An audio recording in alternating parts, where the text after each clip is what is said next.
ভূতপুরী নামের এক জঙ্গলে এক ডাইনি বাস করত। সাইকেল চালানো ডাইনির ভীষণ শখ ছিল। এমনই একদিন এক শীতের সকালে ডাইনি তার পুরনো সাইকেল নিয়ে জঙ্গলের ভেতরে ঘোরাঘুরি করছিল।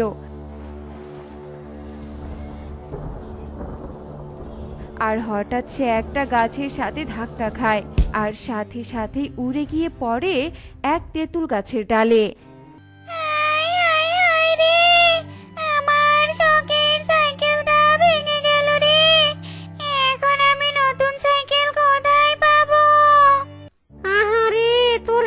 সাইকেলটা তাহলে ভেঙেই গেল। ভেঙে যখন গেছে তখন আর কেঁদে কি হবে? এখন একটা নতুন সাইকেল কিনে নে। নতুন সাইকেল কিনবো কি করে? আমার কাছে যে কোনো টাকা নেই।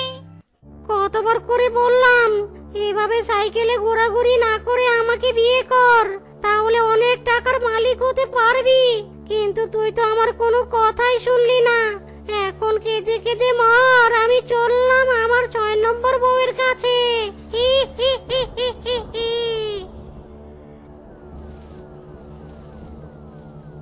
আমার বুঝি এই শীতের সকালগুলোতে সাইকেল চালানো হবে না। না, একটা নতুন সাইকেলের ব্যবস্থা করতেই হবে, নয়তো যে আমার ভালোই লাগবে না।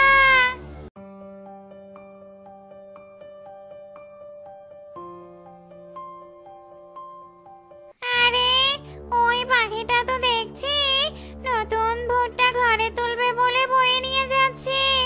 আরে বাহ, নতুন ভুট্টা দিয়ে বানানো হবে আমার সাইকেল। নতুন ভুট্টার সাইকেল চালাতে নিশ্চয়ই অনেক আনন্দ লাগবে। যাই, ওই পাখিটার পেছন পেছন চলে যাই।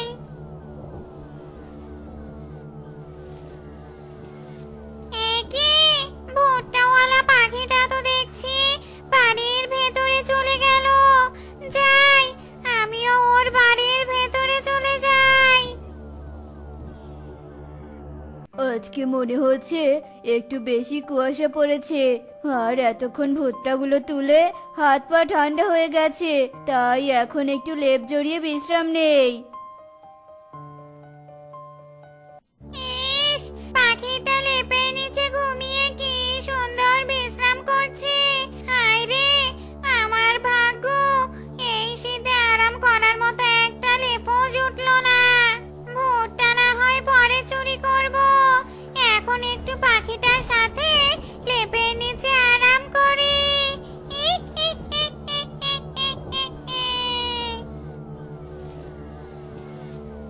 ওরে বাবা রে, এত বিশ্রী গন্ধ কোথা থেকে এলো? এই পাখিটা আমার পেঁদে দেয়নি তো? হ্যাঁ হ্যাঁ, তাই হবে। না, এত গন্ধ খাওয়ার থেকে বাইরে গিয়ে ঠান্ডা খাওয়া অনেক ভালো।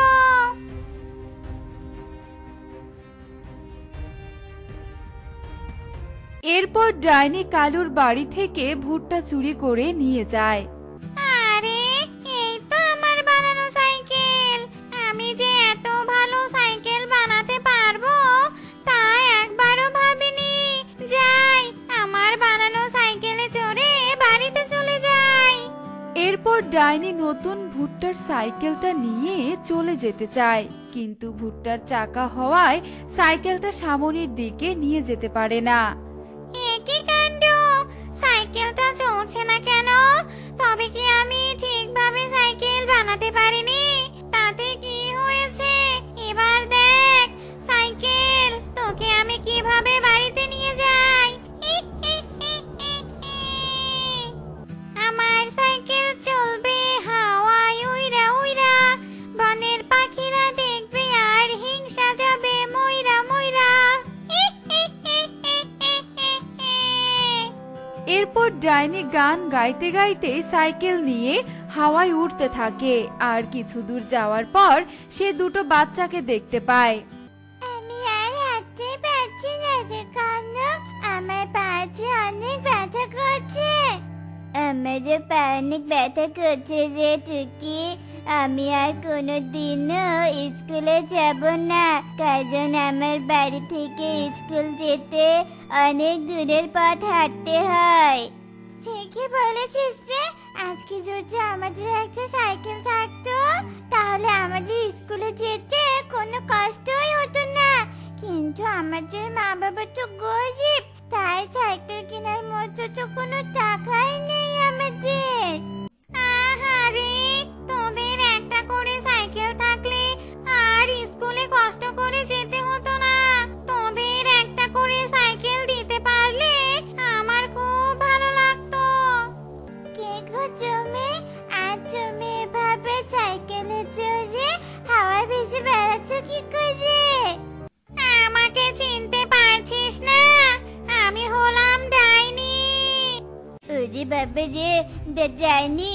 হ্যাঁ টুকি, তাড়াতাড়ি পালাও, তা না হলে ডাইনি আমাদেরকে মেরে ফেলবে। আমাকে দেখে ভয় পাস না, আমি তোদের মেরে ফেলবো না, বরং আমি তোদেরকে এক্ষুনি একটা করে সাইকেল বানিয়ে দেব। তবে তোরা এখানে একটু অপেক্ষা কর, আমি নতুন ভুট্টা সংগ্রহ করে নিয়ে আসছি। এরপর ডাইনি তার উড়ন্ত সাইকেল নিয়ে নতুন ভুট্টার সন্ধানে চলে যায় আর চারদিকে ঘুরে ঘুরে নতুন ভুট্টার ক্ষেত খুঁজে না পেয়ে অবশেষে আবারও কালুর বাড়িতে চলে যায় আর কালুর বাড়িতে থাকা বাকি ভুট্টাগুলো নিয়ে যায়। আর কিছু দূর যাওয়ার পরে সে পথের এক পাশে দুটো ভাঙা চোরা সাইকেল দেখতে পায়।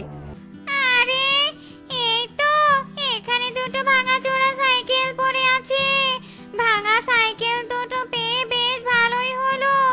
এখন বরং আমি নতুন ভুট্টার চাকা বানিয়ে দুটো সাইকেল বানিয়ে ফেলি। এরপর ডাইনি আগের মতোই করে দুটো সাইকেল বানিয়ে ফেলে আর তার উড়ন্ত সাইকেলে করে দুটো সাইকেল নিয়ে টুকি ও কনকের কাছে চলে যায়। এই নে, এই দুটো আমার বানানো উড়ন্ত ভুট্টার চাকার সাইকেল। তোরা সাইকেল পেয়ে খুশি হয়েছিস তো? হ্যাঁ ডাইনি, আমরা অনেক খুশি হয়েছি। তুমি অনেক ভালো গো ডাইনি, তুমি আমাদের সাইকেল দিয়ে অনেক বড় উপকার করলে জানো। চল টুকি, এখন আমরা চলে যাই, মা বাবা হয়তো আমাদের জন্য অপেক্ষা করছে। এরপর টুকি ও কনক ডাইনির দেওয়া উড়ন্ত সাইকেলে চড়ে বাড়ির দিকে চলে যায়। হায় হায় রে, আমার যে অনেক বড় সর্বনাশ হয়ে গেছে। আমার এতগুলো ভুট্টা কে এভাবে চুরি করে নিয়ে গেল? হায় হায় রে। কি হয়েছে বাবা, তুমি এভাবে কাঁদছো কেন? এরপর কালু কনককে সমস্ত কথা খুলে বলে। তার মানে ডাইনি আমাদের ভুট্টাগুলো চুরি করে আমাদেরকে সাইকেল বানিয়ে দিয়েছে। ডাইনি ভুট্টা চুরি করেছে মানে? তুই সব কি বলছিস কনক? এরপর কনক কালুকে সব কথা খুলে বলে। তাই নাকি? নতুন ভুট্টার চাকা বানিয়ে সেটা দিয়ে আবার সাইকেল বানানো, তা কি করে সম্ভব? কোথায়, কই সাইকেল দেখি তো। ওরে বাবা রে, এত সুন্দর সাইকেল! এরকম সাইকেল আমি এর আগে কখনো দেখিনি। এখন তো মনে হচ্ছে জমির বাকি ভুট্টাগুলো বিক্রি না করে দিয়ে ওই ডাইনির কাছে সাইকেল বানিয়ে নিব, আর সেই সাইকেল বিক্রি করে অনেকগুলো টাকা পাবো। সত্যি টুকি, তোর মুখে ডাইনির এত প্রশংসা শুনে খুবই ভালো লাগছে। আর যে ডাইনি এত সুন্দর সাইকেল বানাতে পারে তাকে একবার দেখতে খুবই ইচ্ছে করছে, কিন্তু আমি সেই ডাইনির দেখা পাবো কোথায়? কি ডাইনি, তুমি এখানে? আর তোমার সাইকেল ভেঙে গেল কি করে? আমি আমার সাইকেলে চড়ে উড়ে বেড়াচ্ছিলাম আর হঠাৎ একটা মেঘের সাথে ধাক্কা খাই। তারপর মেঘ রেগে আমার সাইকেলটা ভেঙে দেয়, কিন্তু আমি আর সাইকেলটা ভালো করতে পারছি না, কেননা মেঘ আমাকে অভিশাপ দিয়েছে। আমি আর কখনো সাইকেল বানাতে পারবো না। আমার সাইকেল চালানো আর হলো না। কেঁদো না ডাইনি, কেঁদো না। তুমি আমাদের বাচ্চাদেরকে সাইকেল দিয়ে উপকার করেছো, তাই আমি আর টুনি মিলে তোমাকে একটা নতুন সাইকেল কিনে দিব। কি টুনি, তুই রাজি তো? হ্যাঁ হ্যাঁ, আমি রাজি। যে আমাদের উপকার করে তার বিপদে আমাদের সাহায্য করা উচিত। এরপর কালু ও টুনি মিলে ডাইনিকে একটা নতুন সাইকেল কিনে দেয়, আর ডাইনি আবারও আগের মতো শীতের সকালে সাইকেল চালিয়ে বেড়াতে থাকে। বৃন্দাবন জঙ্গলে এক কালু তার পরিবার নিয়ে বসবাস করত। তার পরিবারে ছিল তার বউ আর 7টি কন্যা। তো চলো বন্ধুরা, মূল গল্পে যাওয়া যাক। কাকুলি, তুমি কি আমার ছেলের শখ পূরণ করবে না? তোমার কাছে ছেলে চাইতে চাইতে আমাকে তুমি 5টি কন্যা সন্তান দিলে। এবার অন্তত একটা ছেলে সন্তান তো দাও আমাকে। কালু, আমি তো নিজে হাতে গড়াতে পারি না, তাই না? ঈশ্বর আমাকে যেটা দেন সেটাই তো হয়, বলো। আর কন্যা সন্তানও ছেলে সন্তানের থেকে কম নয়। কম নয় তো কি, এরা 5 বোন শুধু আমার কাছ থেকে যৌতুক নিয়ে চলে যাবে। আমাকে তো আর কোনো টাকা এনে দিতে পারবে না। আর ছেলে সন্তান হলে আমাকে অনেক যৌতুকে টাকা এনে দিবে, আর আমার বংশের বাতিও জ্বলবে। বুঝতে পেরেছো? শোনো কালু, এত লোভ করা কিন্তু ভালো নয়, বুঝেছো? অতি লোভে কিন্তু তাঁতি নষ্ট হয়। আমি তোমার কাছে এত জ্ঞান শুনতে চাইনি। আমার এবার ছেলে সন্তান চাই মানে চাই। এই বলে কালু বাড়ি থেকে বেরিয়ে যায়। আর এদিকে কাকলিও কদিনের মাঝে গর্ভবতী হয়। আর 2-1 দিনের মাঝে কাকলি কাক ডিম দিবে। এ নিয়ে কাকলি খুবই দুশ্চিন্তায় পড়ে যায়। মারে, কেন তোরা কন্যা হয়ে আমার ঘরে জন্ম নিলি বল? পুত্র সন্তান হতে পারলি না, তাহলেই তো আর আমাকে তোর বাবার কথা শুনতে হতো না। মা, তুমি কেঁদো না মা, আমি তো তোমার বড় মেয়ে। আমি পড়াশোনা শেষ করে একদিন অনেক বড় চাকরি করব, তখন বাবাকে বুঝিয়ে দিব শুধু ছেলে নয় মেয়েরাও পারে। ঠিক আছে রে মা, তোরাই যদি পারিস আমার দুঃখ ঘোচাতে। এরপর কাকলি চোখের জল মুছে আর কাজে চলে যায়। এভাবেই বেশ কয়েকদিন কেটে যায়। এরপর কাকলি ডিম দেয়, আর তার ডিম ফুটে ছানা বের হয়। কিন্তু দুর্ভাগ্যবশত এবারও তার কন্যা সন্তান হয়। কালো কন্যা সন্তান দেখে আবার মুখ কালো করে বাড়ি থেকে বেরিয়ে যায়। আর পথে তার এক বন্ধুর সাথে কালুর দেখা হয়। কি রে বন্ধু, কি হয়েছে? মুখটা এমন কালো করে রেখেছিস কেন? আর বলিস না রে বন্ধু, এত করে পুত্র সন্তান চাচ্ছি, সেখানে আমার বউ আমাকে কন্যা সন্তান দিয়েই যাচ্ছে। আরে বন্ধু, ওটা কোনো ব্যাপারই নয়। তুই আবার একটা সন্তান নে, দেখবি এবার পুত্র সন্তান হবে। আচ্ছা ঠিক আছে, তা তোর ছেলেকে যে বিয়ে করালি, তা কেমন যৌতুক নিয়েছিস রে? আর বলিস না বন্ধু, যে টাকা দিয়েছে সেটা দিয়ে আমি আমার বাকি জীবন পায়ের উপর পা তুলে কাটিয়ে দিতে পারবো। তোরই কপাল রে বন্ধু, আর আমার কপাল দেখ, মেয়েগুলোকে শুধু আমার দিয়েই শেষ হয়ে যাবে। আচ্ছা রে বন্ধু থাক, অনেক কথাই তো হলো, আজ আমি আসি তবে। এই বলে কালু বাড়ি ফিরে যায় আর কাকলিকে বলে, কাকলি, তুমি আবার সন্তান নাও, আর এবার আমাকে পুত্র সন্তান তুমি দিবে, নয়তো। 6টা কন্যা সন্তান হয়েছে, এখন আবার যদি সন্তান নেই আর সেটাও যদি কন্যা সন্তান হয়? খবরদার কাকলি, ও কথা তুমি মুখেও তুলবে না। আমি অত কিছু বুঝি না। তুমি সন্তান নিবে, এটাই আমার শেষ সিদ্ধান্ত। কালুর কথায় কাকলি অনেক বিপদে পড়ে যায়। এভাবেই কিছুদিন কেটে যায়। এরপর কাকলি আবার গর্ভবতী হয়, আর কদিন পরে ডিম দেয়।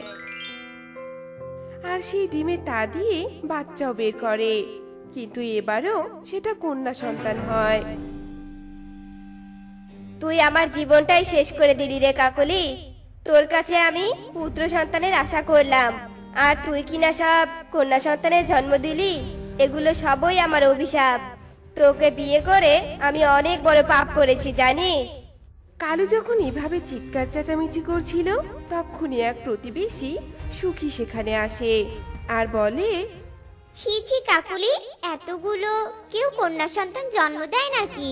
তুমি তো মনে হচ্ছে এই জঙ্গলে ছেলের অভাব ফেলে দিবে। তুমি বরং একটা কাজ করো, আরো একটা সন্তানের জন্ম দাও, তাহলে তো 2 হালি কন্যা হবে তোমাদের। সত্যি হাসালে।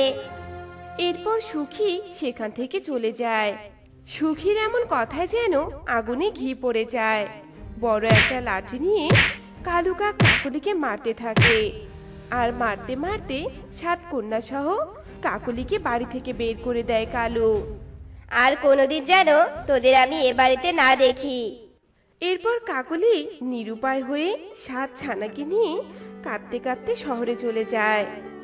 তারপর অন্যের বাড়িতে কাজ শুরু করে। একদিন কাকলি তার ছানাদের বলে, মারে, তোরা ভুলে যা যে তোদের বাবা বেঁচে আছে।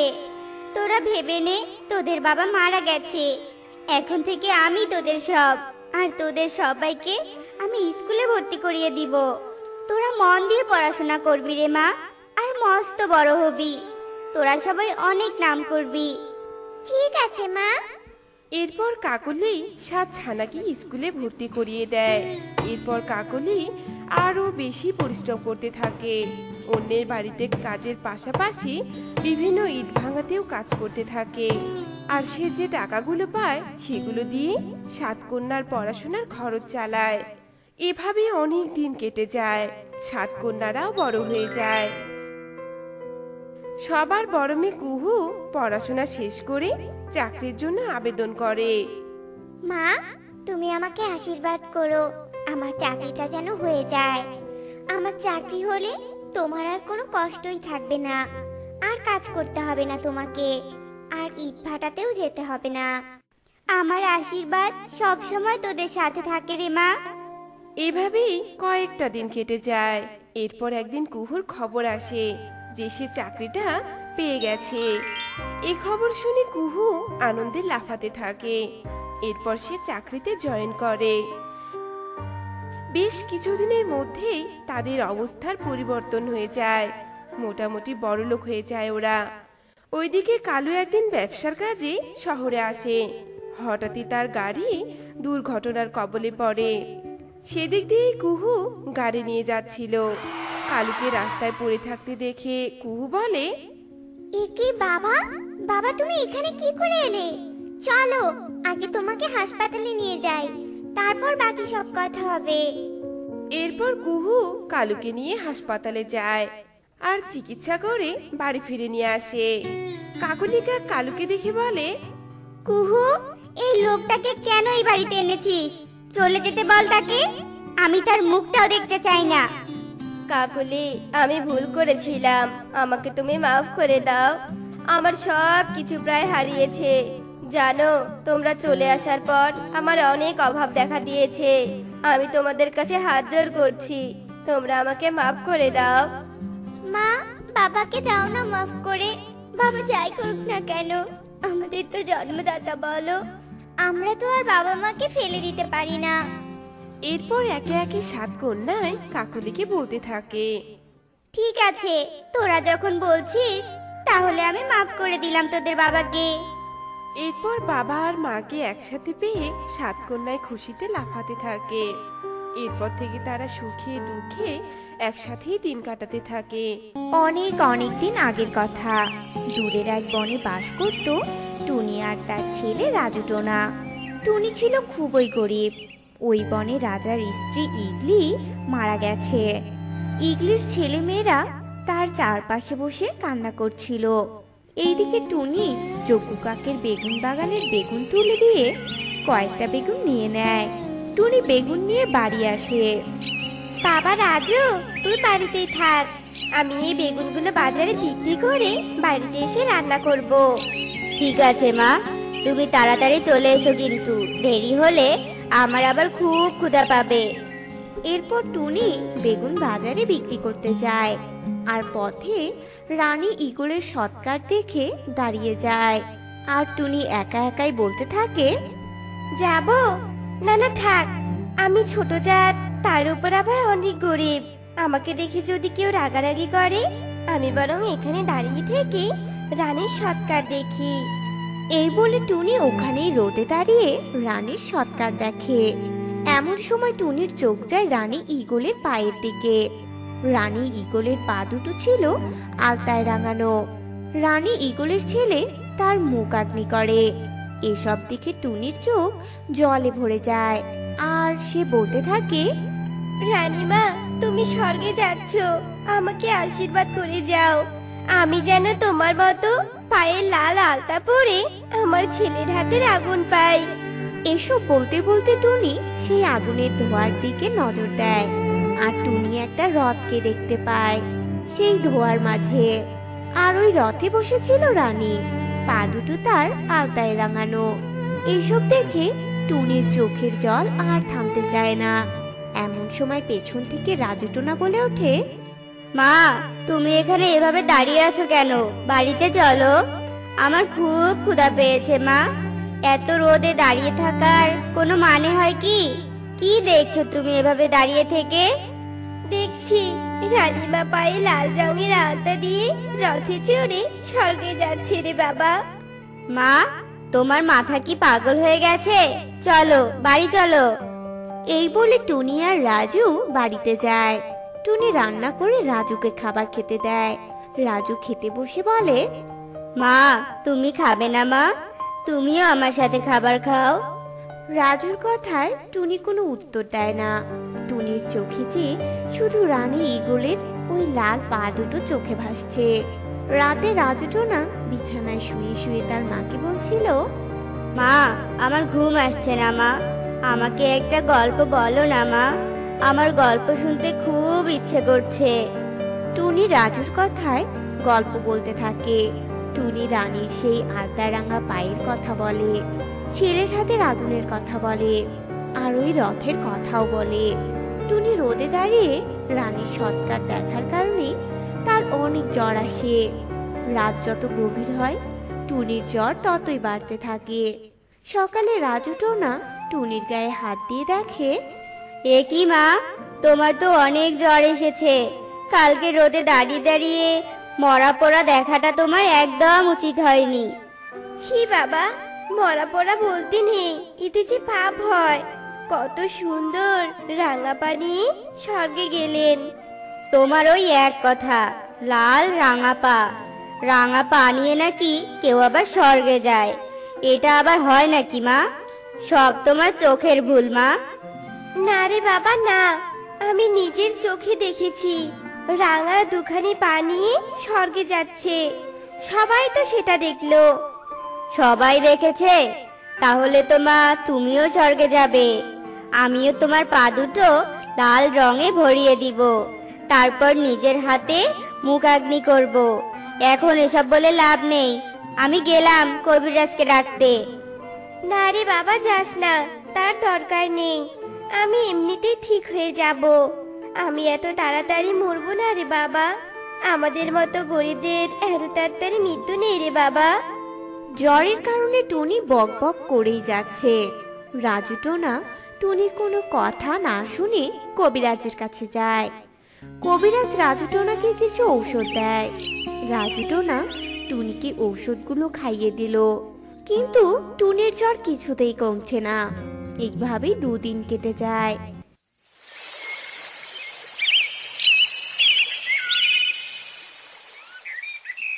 এই 2 দিন রাজু টোনা নিজেই রান্না করে খেয়েছে।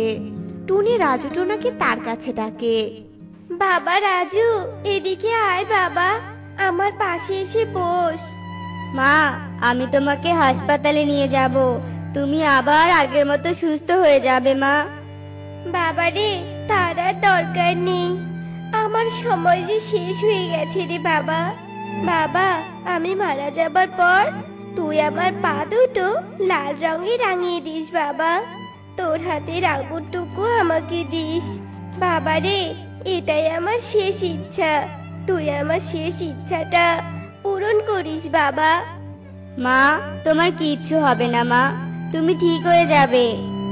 এমন সময় টুনি তার শেষ নিঃশ্বাস ত্যাগ করে। মা, তুমি আমাকে ছেড়ে কেন চলে গেলে মা? তুমি ছাড়া যে এই দুনিয়ায় আমার কেউ নেই মা, তুমি ফিরে এসো না মা, ফিরে এসো। রাজু টোনা তার মৃত মায়ের পাশে বসে অনেক কান্নাকাটি করে। তারপর তার মায়ের শেষ ইচ্ছা পূরণ করার জন্য বনের সবার কাছে যায় লাল আলতা চাইতে। শালিক মাসি, শালিক মাসি, আমার মা মারা গেছে গো।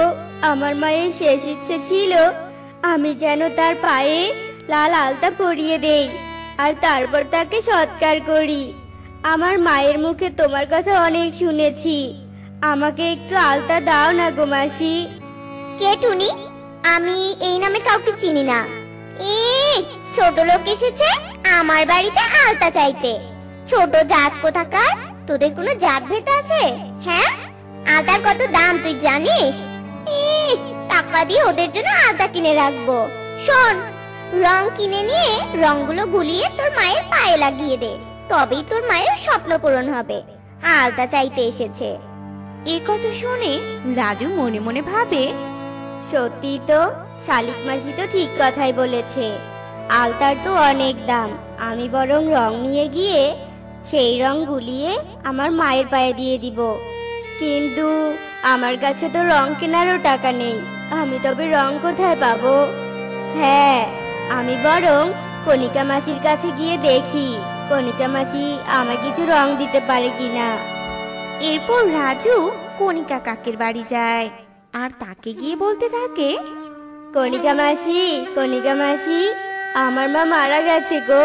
আমার মায়ের অনেক স্বপ্ন ছিল লাল রঙের আলতা পরে স্বর্গে যাবে। আমাকে কিছু লাল রং দাও না গো মাসি, আমি সেই রং গুলিয়ে আমার মায়ের পায়ে দিয়ে দিব। এই কি বললি? তোর মা মারা গেছে, তার উপর আবার তুই ছোট জাত। এই, কে কোথায় আছিস? এখানে একটু গঙ্গা জল ছিটিয়ে দে, এই জায়গাটা অপবিত্র হয়ে গেছে। এই, তুই যা এখান থেকে। এরপর রাজু টোনা অসহায় হয়ে সেখান থেকে এসে একটা রঙের দোকানে যায় আর দোকানদারকে গিয়ে বলে, কাকু, আমাকে একটু লাল রং দাও না গো কাকু, আমার মা মারা গেছে। আমার মায়ের যে স্বপ্ন ছিল লাল রং পায়ে পরে স্বর্গে যাবে। কি বললি? লাল রং নিবি? তো আগে টাকা দে, তারপর তোকে আমি লাল রং দিব।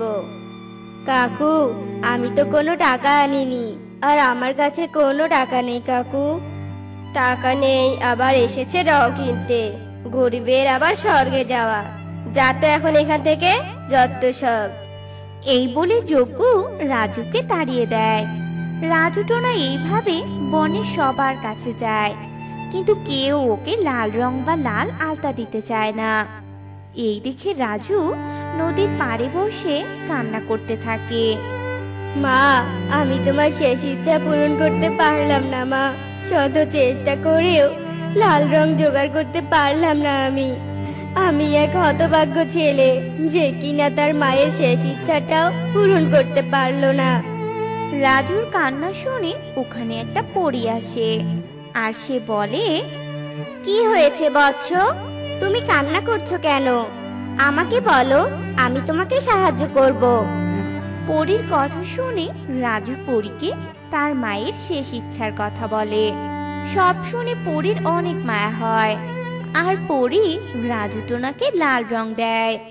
পরী, সত্যি তুমি অনেক ভালো। এবার আমার মাও রানী ঈগলের মতো স্বর্গে যাবে। এই বলে রাজু লাল রং নিয়ে গিয়ে টুনির পায়ে পরিয়ে দেয় আর টুনিকে নিজের হাতে মুখাগ্নি করে শেষকৃত্য করে আর ধোয়ার দিকে তাকিয়ে বলে, মা, আমি তোমার শেষ ইচ্ছে পূরণ করতে পেরেছি মা। মা, তুমি স্বর্গে গিয়ে অনেক ভালো থেকো মা, আর আমাকে অনেক আশীর্বাদ করো। এরপর রাজু টোনা কান্না করতে করতে তার মায়ের শেষকৃত্য শেষ করে।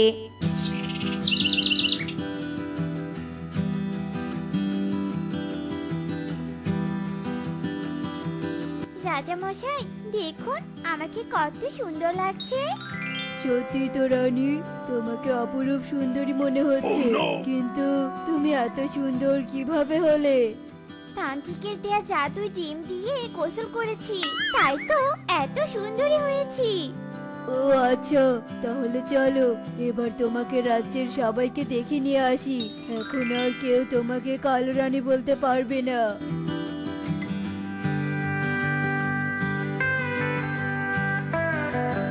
এরপর রাজা রানীকে নিয়ে পুরো রাজ্যে ঘুরে দেখাতে থাকে এবং সারা দিন ঘুরতে ঘুরতে রানী খুবই ক্লান্ত হয়ে যায়। রাজা মশাই, আমার শরীরটা খুবই ক্লান্ত লাগছে, আমি ওই গাছের নিচে একটু বিশ্রাম করি। আচ্ছা ঠিক আছে ঠিক আছে, ওই গাছের নিচে গিয়ে বিশ্রাম করো, আর আমি মন্ত্রীকে নিয়ে ওই দিকটা ঘুরে আসছি।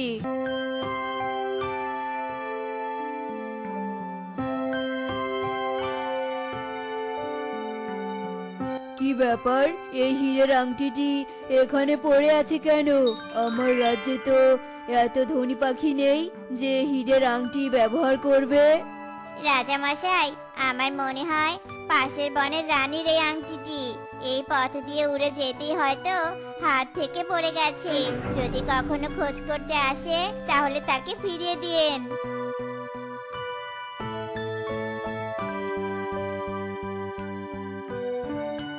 কি ব্যাপার রাজা মশাই, পুকুর পাড়ে এসে এত দেরি করছেন কেন? আমার বিশ্রাম নেওয়া হয়ে গেছে, এবার রাজদরবারে ফিরে চলুন। এ কি, আপনার হাতে হীরের আংটিটি কোথায় পেলেন? এই পুকুর পাড়ে পড়েছিল, না জানি কোন পাখির এই আংটিটি। কোনো পাখির হলেই বাকি, তাকে ফিরিয়ে দিবে নাকি? হীরের আংটি তো রাজা রানীরাই পরবে, সাধারণ গরিব পাখিরা হীরের আংটি পরলে আমাদের তো কোনো মান সম্মানই থাকবে না। তুমি আংটিটি আমাকে দিয়ে দাও, আমার হাতে আংটিটি খুব সুন্দর মানাবে। আচ্ছা ঠিক আছে রানী, পরে দেখো তো দেখি। এরপর রানী হীরের আংটিটি হাতে নিয়ে পরে নেয়, আর সাথে সাথে রানী একটি বিড়ালে পরিণত হয়ে যায়। এ কি রানী, তুমি বিড়াল হলে কেন? এ কি সর্বনাশ হলো মন্ত্রী, এখন কি করে রানীকে আসল রূপে ফিরে নিয়ে আসবো? রাজা মশাই, আমার মনে হয় এই হীরের আংটিটা জাদুই আংটি, তাই রানী আংটিটি পরতেই বিড়ালে পরিণত হয়ে গেছে। এখন তান্ত্রিক ছাড়া তো কেউ রানীর আসল রূপে ফিরিয়ে আনতে পারবে না। তাহলে আমাদের এক্ষুনি তান্ত্রিকের কাছে যেতে হবে।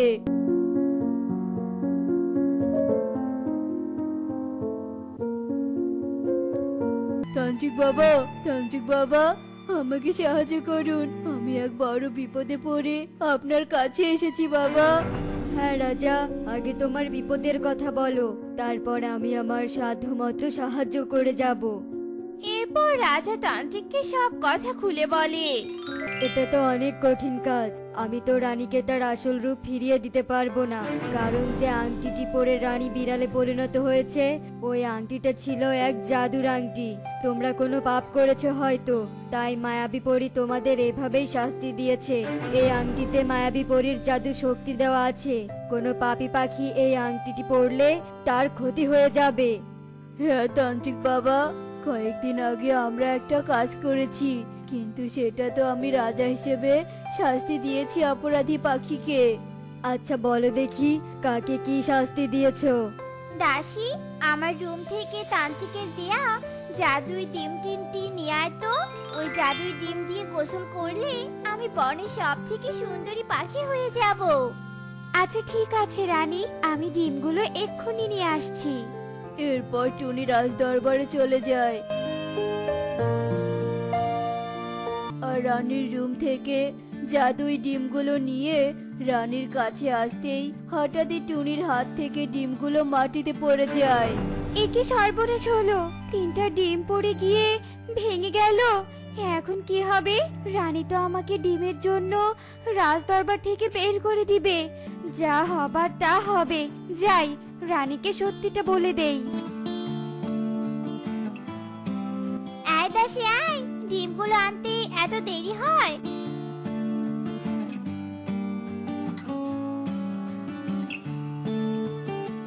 মানে রানী, আমার হাত থেকে ডিমগুলো মাটিতে পড়ে গিয়ে ভেঙে গেছে। কি, তুই আমার জাদুই ডিমগুলো ভেঙে ফেলেছিস? হায় হায় রে, এখন আমি কিভাবে সুন্দরী হব? বুঝেছি, আমি তোর থেকে বেশি সুন্দরী হব বলে তুই ইচ্ছে করে ডিমগুলো ভেঙে ফেলেছিস। এর শাস্তি আমি তোকে দিয়ে ছাড়বো। না রানী, আমি সত্যি বলছি, ইচ্ছে করে আমি ডিমগুলো ভাঙিনি।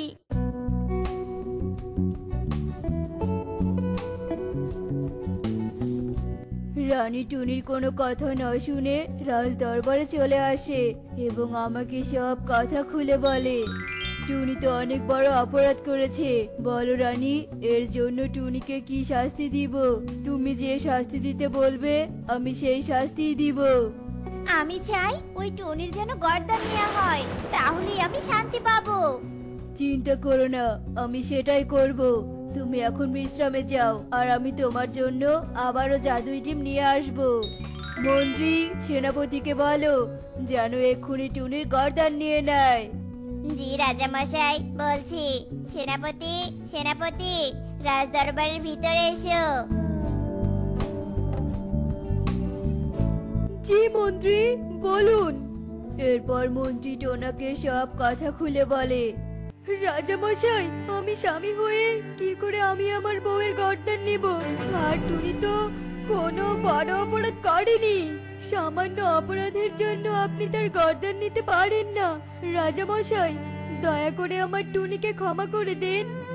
আমি হলাম বনের রাজা, আর আমার কাজ অপরাধীকে শাস্তি দেয়া, সেটা ছোট অপরাধ হোক বা বড় অপরাধ। মন্ত্রী, এর দ্বারাই কাজ হবে না, তোমাকে এই কাজটা করতে হবে। জি রাজামশাই, আমি করছি। শয়তান রাজা, সামান্য অপরাধে তুই আমার বউয়ের গর্দান নিচ্ছিস। এর শাস্তি একদিন আমিও তোকে দিয়েই ছাড়বো। তোর এত বড় সাহস, রাজাকে হুমকি দিস?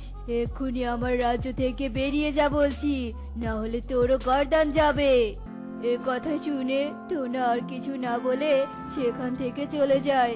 আর এদিকে মন্ত্রী তোতা টুনির গর্দান নিয়ে নেয়। তুমি তো চরম অন্যায় করেছো। সামান্য অপরাধের জন্য একটা পাখির জীবন কেড়ে নিয়েছো। ওই মায়াবী পরীর সাহায্য নিয়ে টোনাই তার বউয়ের প্রতিশোধ নিয়েছে। এখন তোমরা টোনা আর মায়াবী পরীর কাছে যাও। ওরা যদি ক্ষমা করে তবেই রানী তার আসল রূপ ফিরে পাবে। কিন্তু তান্ত্রিক বাবা, মায়াবী পরীকে কিভাবে খুঁজে পাবো? পাশের বনে পাহাড়ের পাশেই মায়াবী পরী থাকে। এরপর সবাই মিলে পাশের বনের উদ্দেশ্যে রওনা দেয়।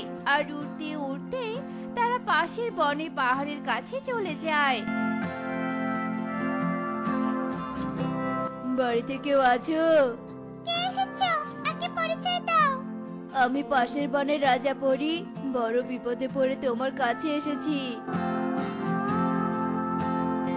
শয়তান রাজা, তুই এখানে এসেছিস? তুই আমার টুনিকে খুন করেছিস। তোকে দেখলেই তো আমার খুন করতে ইচ্ছা করে, কিন্তু খুন করা পাপ কাজ, তাই শুধু করছি না। টোনা, আমাকে ক্ষমা করে দাও। আমি আর কখনো কোনো পাখিকে সামান্য অপরাধে এত কঠিন শাস্তি দিব না। তবু আমার রানীকে আসল রূপ ফিরিয়ে দাও। পরি, তুমি আমাকে ক্ষমা করে দাও। চুপ কর পাজি রাজা, তোকে কেন যে বনের রাজা বানিয়েছে? তুই তো রাজা হওয়ার যোগ্যই না। কোন পাখিকে কি শাস্তি দিতে হবে সেটাই তো জানিস না। তাই তো আমি তোর রানীকে শাস্তি দিয়েছি, কিন্তু তোকে দেইনি। এবার তোকে শাস্তি দেব। এরপর পরী জাদু দিয়ে রাজাকেও বিড়াল বানিয়ে দেয়। আর রাজা রানী তাদের পাপের শাস্তি পেয়ে কাঁদতে কাঁদতে সেখান থেকে চলে যায়। পরি, তোমাকে আবারও অনেক ধন্যবাদ। তোমার দেখা না পেলে এই শয়তান রাজা রানীকে শাস্তি দিতে পারতাম না, আর টুনির আত্মাও তখন শান্তি পেত না। দূর, সারাদিন আমার এই ছাগলকে ঘাস খাওয়াতেই যাবে। টোনাকে কতবার করে বললাম বিয়ে করে একটা সহজ সরল বউ মানিয়ে আয়, না সে তো আমার কোনো কথাতেই কান দিবে না। এই যে বুড়িমা, শুনতে পাচ্ছ? কে রে, কে ডাকিস? ও কালু ঘটক নাকি? হ্যাঁ গো বুড়িমা, আমি। আসলে বয়সটা বেড়ে গেছে তো, তাই একটু চোখে কম দেখি। তা কি যেন বলবি? বল বল শুনি। শোনো বুড়িমা, তুমি তো টোনার জন্য একটা সহজ সরল বউ খুঁজে চেয়েছিলে, তাই আমার কাছে তোমার মনের মতো একটা মেয়ের খোঁজ আছে। তুমি চাইলেই টোনার সাথে সেই মেয়ের বিয়ের কথা পাকা করতে পারো। হ্যাঁ রে কালু, আমি তো আমার টোনার জন্য সহজ সরল একটা মেয়ে চাই। আর তুই যখন এমন মেয়ের সন্ধান পেয়েছিস, তাহলে আমি না করব না। তুই কালই বিয়ের ব্যবস্থা কর।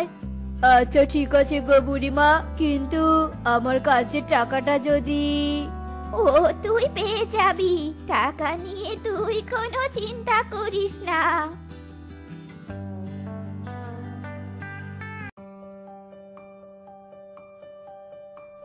এতগুলো কাপড় কি একাই কখনো পরিষ্কার করা যায় নাকি? মা ঠিকই বলে, আজ যদি আমার ঘরে একটা বউ থাকতো তাহলে আর আমাকে এত কষ্ট করে কাপড় ধুতে হতো না। এতদিনে তাহলে সৃষ্টিকর্তা তোর মাথায় একটা সঠিক বুদ্ধি দিয়েছে। তবে শোন। এরপর মিনু বুড়ি টোনার কানে কানে সব কথা খুলে বলে, আর এভাবে দেখতে দেখতে সেই দিন কেটে যায়।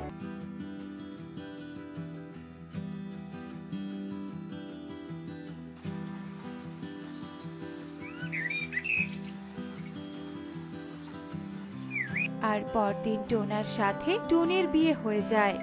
বৌমা, ও বৌমা, কোথায় গেলে গো? এদিকে একটু আসো তো। হ্যাঁ মা, বলুন। শোনো বৌমা, আমি ছাগল চড়াতে মাঠে গেলাম। আর তুমি শোনো, আমি প্রায় সবকিছুই রান্না করে রেখেছি।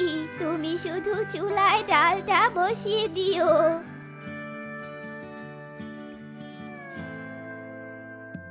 এরপর মিনু বুড়ি ছাগলটা মাঠে ছেড়ে দিয়ে গাছের নিচে নাক ডেকে ঘুমায়। মিনু দেখছি আজকাল ছাগল চড়াতে এসে সুখের নিদ্রায় যাচ্ছে। তা মিনুর কপালে হঠাৎ করে এত সুখ আসার কারণটা কি?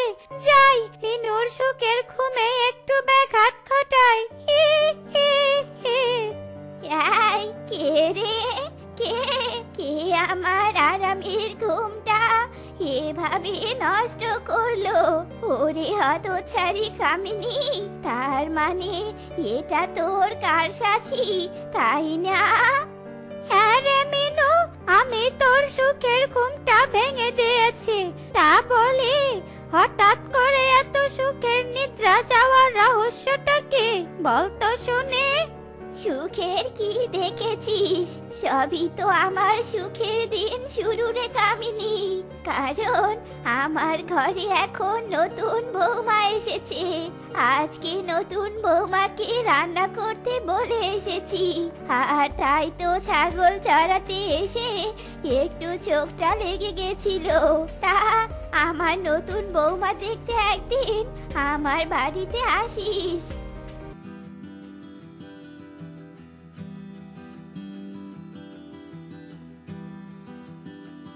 বৌমা, ও বৌমা, তোমার ডাল রান্না হয়েছে? দাও তো দাও, তাড়াতাড়ি খেতে দাও, আমার যে বড্ড খিদে পেয়েছে।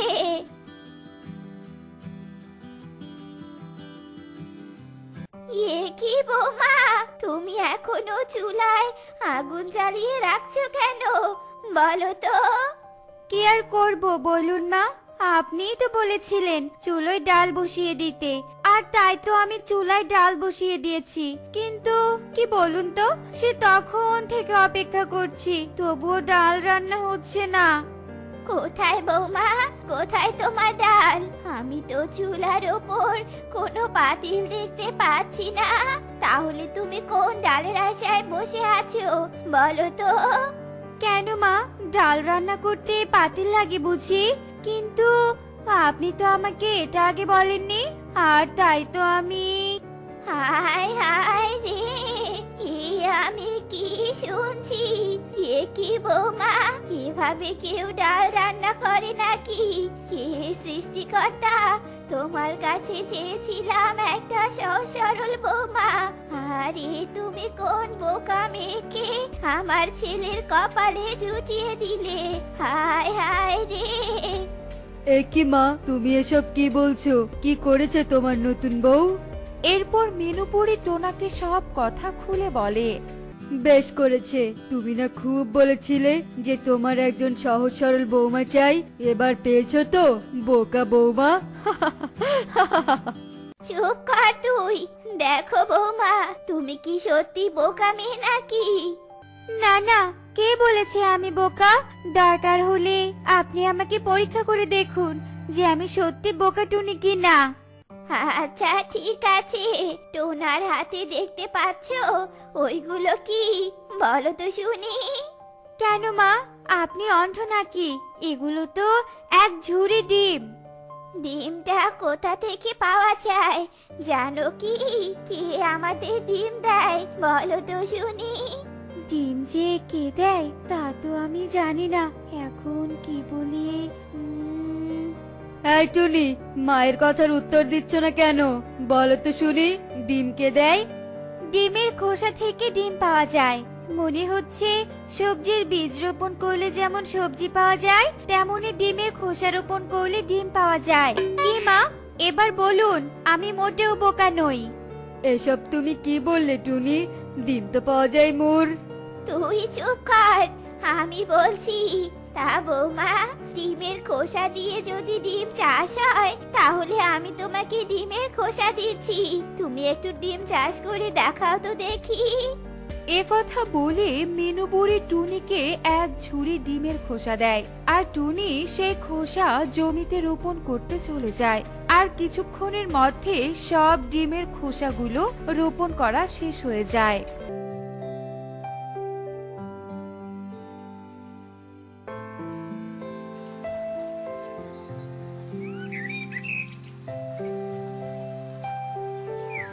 এই নাও বৌমা, এই ঝুড়িতে করে তোমার চাষ করা ডিম নিয়ে এসো। এতদিনে হয়তো তোমার ডিম গাছে ডিম ধরে গেছে, আর যদি তোমার গাছে ডিম না ধরে তবে আজই তোমার এই বাড়িতে থাকার শেষ দিন, এই আমি বলে দিলাম।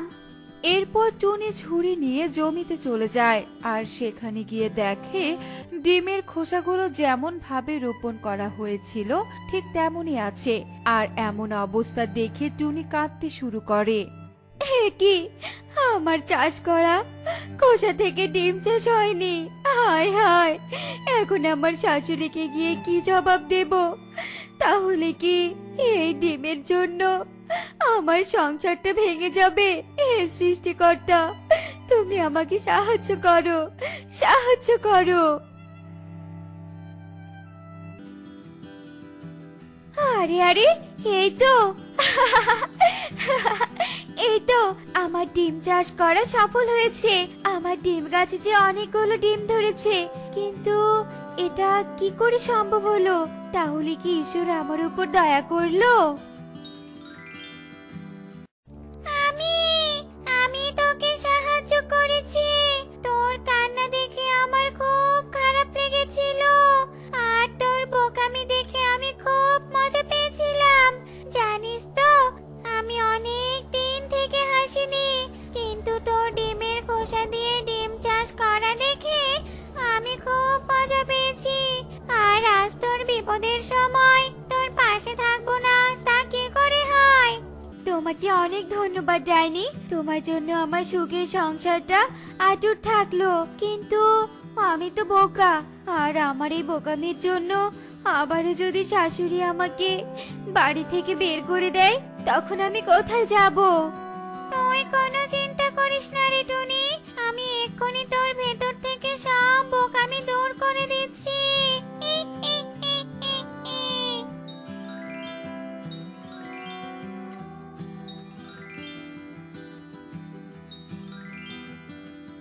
এরপর টুনি তার ডিম গাছ থেকে ডিম নিয়ে বাড়িতে চলে যায়। আর টুনির হাতে এক ঝুড়ি ডিম দেখে মিনু ও টোনা অবাক হয়ে যায়। এ কি বৌমা, তোমার ডিমের খোসা থেকে সত্যি ডিম গাছ হয়েছে নাকি? এসব আপনি কি বলছেন মা? ডিমের খোসা থেকে আবার ডিম গাছ হয় নাকি? আমি তো এই ডিমগুলো বাজার থেকে কিনে নিয়ে এলাম, আর আমি আসলে তখন আপনার সাথে একটু দুষ্টুমি করছিলাম। ডিম তো আমরা মুরগি থেকে পাই মা। টোনা তার মা মিনুর সাথে জঙ্গলে একটা পুরনো গাছে বাসা বানিয়ে থাকতো। প্রায় সব ধরনের কাজই তার জানা ছিল, কিন্তু বাবা টোনা, ঘরে কিন্তু একদম চাল ডাল কিচ্ছু নেই। তুই যদি কাজে না যাস তাহলে কিন্তু আজ আমাদের মা ছেলে দুজনকেই না খেয়ে দিন কাটাতে হবে। মা, তুমি কোনো চিন্তা করো না, এই তো আমি কাজে যাচ্ছি। দেখবে সন্ধ্যা হতেই আমি তোমার জন্য চাল ডাল সব নিয়ে হাজির হব। আচ্ছা ঠিক আছে রে বাবা, আমি কিন্তু সেই আশাতেই রইলাম। টোনা মায়ের কথায় তেমন একটা পাত্তা না দিয়ে গুনগুনিয়ে গান গাইতে গাইতে বাইরে বেরিয়ে যায়। আর পথেই বান্টির সাথে তার দেখা হয়ে যায়। আরে টোনা, মনের সুখে গান গাইতে গাইতে কোথায় যাচ্ছিস শুনি? মনের সুখে গান গাইতে গাইতে লোকে কোথায় যায়? অবশ্যই ঘুরে বেড়াতে যায়, আর আমিও তাই করতে যাচ্ছি। তাতে কি তোমার কোনো সমস্যা? হ্যাঁ, আমার সমস্যা। আমার জমিতে কাজ করানোর জন্য আমি আর কোনো দিনমজুর খুঁজে পাচ্ছি না। তুই তো বসেই আছিস, চল আমার জমিতে দিনমজুরের কাজ করবি। এতে করে তোর আজকের বাজার খরচের টাকাটুকু হয়ে যাবে। কথাটা তো তুই মন্দ বলিসনি। আচ্ছা ঠিক আছে, আমি যাচ্ছি তোর জমিতে। এরপর টোনা বান্টির সাথে তার জমিতে যায়। শোন, পুরো জমি আগে চাষ করবি, তারপর এতে চারাগুলো লাগিয়ে দিবি। বুঝতে পেরেছিস তো?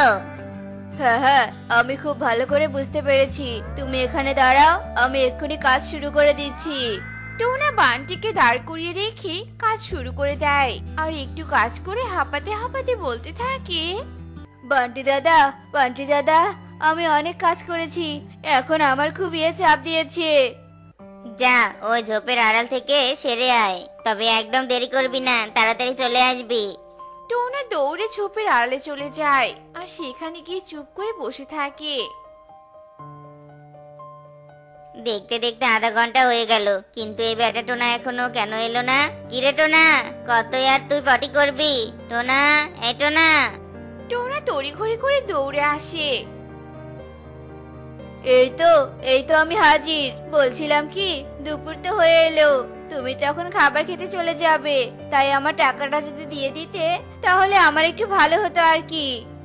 তুই তো বেটা আধা ঘন্টায় কাজ করলি না, টাকা যাচ্ছিস কোন মুখে রে? হ্যাঁ, নাকি মনে মনে ফোন দিয়ে এঁটেছিস যে আমি টাকা দিলেই তুই কাজ বাদ দিয়ে টাকা নিয়ে কেটে পড়বি? ছি ছি, অমন কথা একদমই বলো না। আমি সত্যি তোমার কাজ করব। শোন, আমি বাড়ি যাচ্ছি, তুই সব কাজ শেষ করে আয়। আমার না আবার পটি পেয়েছে। এই বলে টোনা পটির জন্য বারবার যেতে থাকে। আর বারবার টোনার এমন কাণ্ড দেখে বান্টি বিরক্ত হয়ে বলে, আমার ভাই ভুল হয়েছে তোকে কাজে ডাকার। এবার তুই তোর বাড়ি ফিরে গিয়ে আমাকে একটু রেহাই দে, বুঝেছিস? এই বলে বান্টি টোনাকে আর কোনো কথা বলার সুযোগ না দিয়ে সেখান থেকে চলে যায়। আর টোনা মহা খুশি হয়ে একা একাই বলতে থাকে, না মামা টোনা, আর আমাকে দিয়ে কাজ করানো নয় অত সোজা। এবার এই গাছের ছায়ায় আরামে একটু ঘুমিয়ে নেই, এরপর না হয় বাড়ি ফিরে যাওয়া যাবে। টোনা গাছের ছায়ায় শুয়ে ঘুমিয়ে পড়ে। এদিকে দেখতে দেখতে রাত নেমে আসে।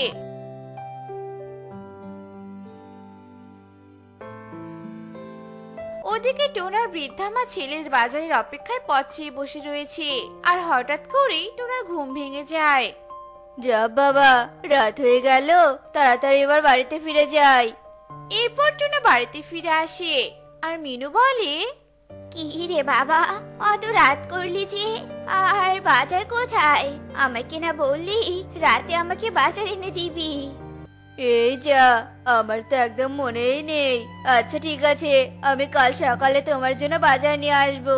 এখন আমার খিদে পেয়েছে, আমাকে খেতে দাও তো।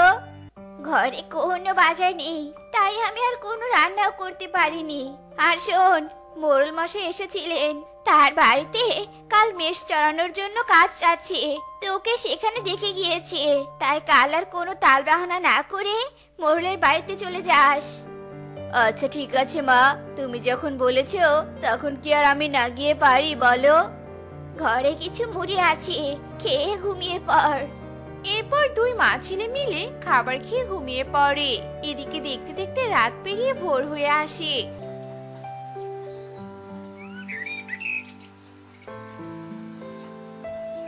আর টোনা ও মায়ের মন রক্ষার্থে মোড়লের বাড়িতে যায়। তুই এসেছিস, ভালোই হলো। নে, এবার মেষগুলোকে নিয়ে বেরিয়ে পড়। আচ্ছা ঠিক আছে মোড়ল মশাই। এই বলে টোনা যেই না দড়ি হাতে নেবে, অমনি সে কাঁপতে কাঁপতে মাটিতে পড়ে যায়। এমা, এর আবার কি হলো? এই কে কোথায় আছিস? ধর একে, ধর। এরপর টোনাকে সবাই তুলে নিয়ে মোড়ল সহ টোনার বাড়িতে আসে। আর মোড়ল টোনার মাকে বলে, এই নাও তোমার ছেলেকে। যেই না কাজ করতে বললাম আর সাথে সাথে তার কাঁপুনি উঠে গেল। না জানি কখন কি হয়ে যায়। আমি অত ঝুঁকি নিতে পারবো না বাবা, তুমি রাখো তোমার ছেলেকে তোমার কাছে। এই চল সবাই। এরপর মোড়ল তার বাকি পাখিদের নিয়ে সেখান থেকে চলে যায়। আর যেই না মোড়ল চলে যায় অমনি টোনা বিছানা ছেড়ে উঠে বসে।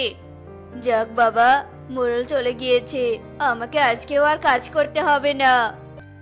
এ কি, তুই তাহলে এতক্ষণ ধরে সব অভিনয় করছিলি, বোকা বানাচ্ছিলি আমাদের? হ্যাঁ মা, আমি তো বোকাই বানাচ্ছিলাম, আর তোমরা সবাই বোকা হয়েছো। তুই একটা অপদার্থ, তোর মতো ছেলে আমার কোনো প্রয়োজন নেই। তুই আমার বাড়ি থেকে বেরিয়ে যা, আমি তোর মুখটাও আর দেখতে চাই না। তুমি আমার মুখটা আর দেখতে চাও না তো? আচ্ছা ঠিক আছে, আমি এক্ষুনি চলে যাচ্ছি, দেখতে হবে না আর আমার এই মুখ। এই বলে টোনা অভিমান করে বাড়ি থেকে বেরিয়ে যায় আর জঙ্গলের মধ্যে দিয়ে একা একাই হাঁটতে থাকে। এদিকে দেখতে দেখতে রাত নেমে আসে।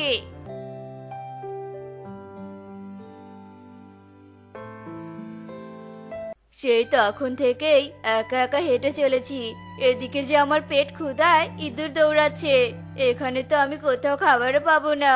তার থেকে ভালো আমি বরং বাড়িতেই ফিরে যাই, মা হয়তো আমার জন্য রান্না করে বসে আছে। আমি জানি মা আমার উপর কখনোই রাগ করে থাকতে পারে না। টোনা আর কিছু না ভেবে সোজা বাড়ি ফিরে আসে আর এসে দেখে তার মা বিছানায় শুয়ে আছে। মা, ও মা, ওঠো মা, আমাকে তুমি ক্ষমা করে দাও মা, আমি আর অমন করবো না কখনো। খুব যে খিদে পেয়েছে, আমাকে একটু খেতে দাও না মা। মা, ও মা, কথা কেন বলছো না? টোনা তার মাকে জোরে জোরে নড়াতে থাকে, কিন্তু তার মা আর কোনো সাড়া শব্দই করে না। আর করবেই বা কি করে? তার বৃদ্ধা মা যে তাকে ছেড়ে সারা জীবনের জন্য না ফেরার দেশে চলে গিয়েছে, আর তার পাশে একটা চিঠিও রেখে গিয়েছে। মা, তুমি আমাকে ছেড়ে চলে যেতে পারো না মা, চলে যেতে পারো না, তুমি আমার কাছে ফিরে এসো মা, ফিরে এসো। টোনা অসহায়ের মতো কাঁদতে থাকে, আর তখনই তার সামনে সেই চিঠিটা পড়ে।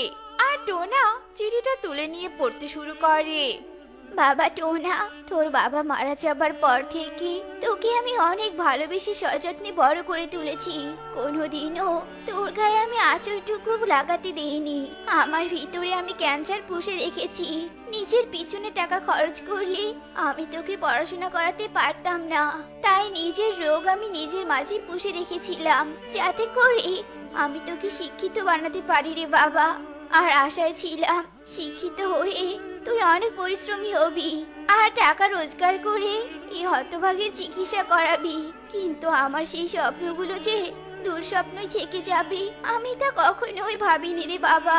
আর আমার ভালোবাসার উপহার যে তুই আমাকে বিনা চিকিৎসা দিবি, আমি তা কোনোদিনও ভাবিনি।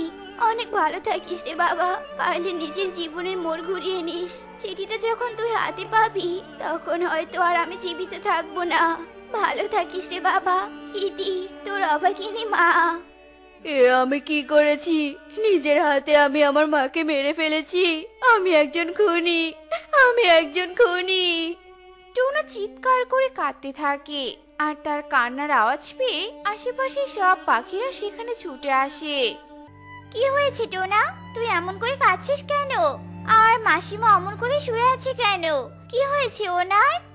এরপর টোনা সবাইকে সব ঘটনা খুলে বলে। সব শুনে সবাই মনে অনেক কষ্ট পায়। আহারে বেচারাটা জীবনে কতই না কষ্ট করেছে, খেয়ে না খেয়ে দিন কাটিয়েছে। এই নাও, সবাই লাশটাকে নিয়ে শ্মশানে চলে যাও। এরপর সবাই মিলে লাশ নিয়ে চলে যায়, আর টোনা মায়ের লাশের দিকে তাকিয়ে মনে মনে বলতে থাকে, মা গো, তুমি তোমার ছেলেকে ক্ষমা করে দিও, আর তুমি দেখে নিও তোমার ছেলে আজ থেকে অনেক পরিশ্রমী হয়ে যাবে, অনেক পরিশ্রমী। এরপর দেখতে দেখতে রাত পেরিয়ে ভোর হয়ে আসে।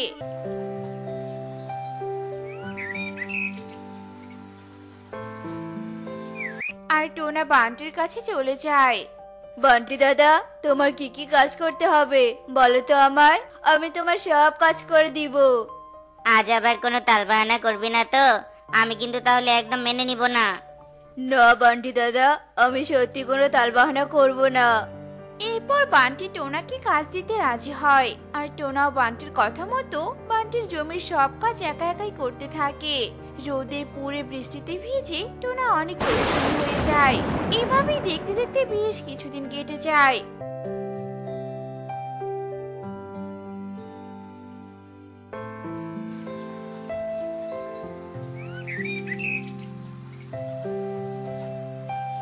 আর সেই অলস টোনাও অনেক পরিশ্রমী হয়ে যায়, অনেক টাকা রোজগার করে। আর সেই টাকাগুলো নিয়ে টোনা গরিব পাখিদের কাছে চলে যায়। তোমরা এই টাকাগুলো তোমাদের কাছে রেখে দাও, এগুলো আমার মায়ের ভালোবাসার উপহার, যা আমি তোমাদের সবার মাঝে বিলিয়ে দিলাম। সৃষ্টিকর্তা তোমার মঙ্গল করুক। সবার ভালোবাসা পেয়ে টোনা তার বাকি জীবন অনেক সুখে কাটাতে থাকে। এই জন্যই বলা হয় পরিশ্রম সৌভাগ্যের প্রস্তুতি। তো বন্ধুরা, আমাদের আজকের গল্পটি তোমাদের কাছে কেমন লেগেছে তা কমেন্টে জানাতে ভুলো না কিন্তু।